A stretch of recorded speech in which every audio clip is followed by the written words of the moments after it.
Good morning. I'm Cypress Sigman with Vibrant Solar. Jana, Andre, elected officials, thank you very much for this opportunity and sponsoring this session.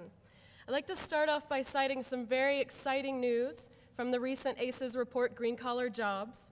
The renewable energy and energy efficiency industries generate $10.2 billion in annual revenue and provide more than 91,000 jobs in Colorado, with potential for these industries to grow six-fold by 2030.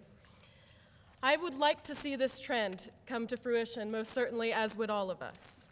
In order to help see that this trend come about, I ask elected officials, Governor Casbah, and the PUC to please ensure our current utility solar rebates and/or increase them again for two reasons. The rebates contribute to our long-term sustainable job security in Colorado and the impact on Colorado communities. To demonstrate my point of how important these rebates are for the sustainability of Colorado's labor market, I want to walk you through a quick exercise in a typical 5-kilowatt home install and what is involved. The average home takes about a 5-kilowatt system.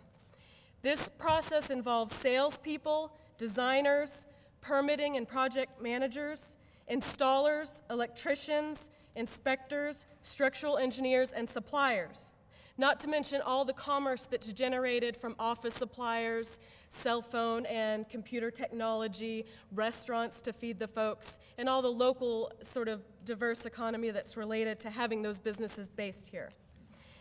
If you were to multiply this process and the number of employees by 200 homes, which would be 1 megawatt of energy, you're talking about a long-term job investment of up to 2 years just for that one company, anywhere from 5 to 30 people in that process. If you again multiply that number by the 100-plus Colorado-based solar companies that are just registered with COSIA, not to mention those that aren't, you're talking about an exponentially increasing number of people involved in the process as well as commerce generated. In contrast, if you were to shift the rebate money into utility scale projects, indeed, yes, you are providing more renewable energy for more people in a quicker amount of time. However, there is a con to that.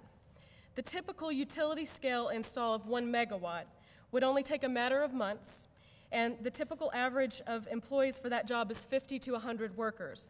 To cite, the Twin Buttes Wind Project, which is 75 megawatts that was put online, at its peak only hired 100 people for that short span of time, and then once the project was completed, was downscaled to a mere maintenance crew of 5 full-time employees. So there is a huge difference. There's different scale of economies here we're talking about in shifting labor between utility scale projects versus really supporting the local renewable energy businesses based in Colorado.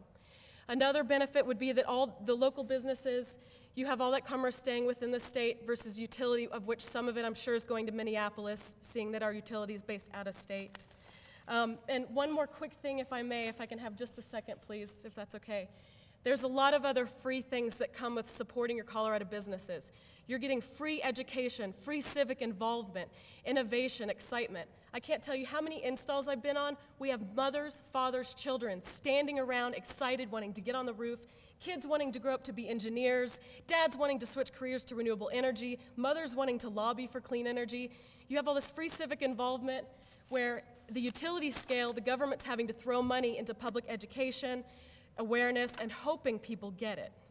So I would just like to ask the PUC and the governor's office to please consider the importance of the rebates. Thank you.